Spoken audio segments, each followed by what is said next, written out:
একজন হিন্দু মেয়ে ইসলাম ধর্ম গ্রহণ করে একটি মুসলিম ছেলেকে বিয়ে করেছেন। মেয়েটি কেন হিন্দু থেকে মুসলমান হলো এবং কেন একটি মুসলিম ছেলেকে বিয়ে করেছে তার বিবরণ দেওয়া হলো এখানে।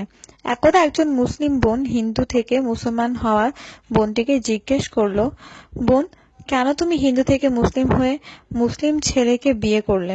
একটু বলা যাবে? উত্তরে সে বলেছিল, শ্মশানে যখন আমার মায়ের লাশ পোড়ানো হয় তখন তার শরীরে আগুন ধরার সাথে সাথে হাত পায়ের রগগুলো টানা দেয়, ফলে মায়ের লাশটি দাঁড়িয়ে যায়।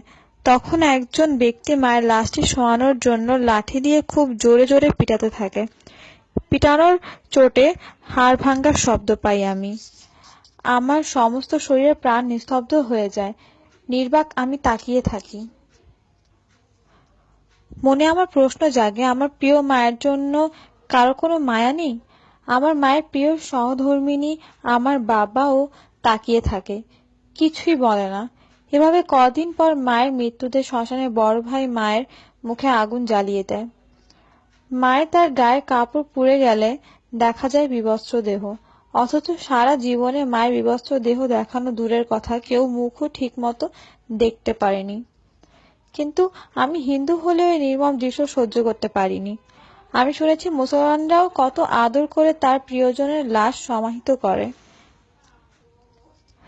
আদর করে গোসল করায়, নতুন কাপড় দেয়, এরপর আদর করেই কবরে নামায় পড়ে।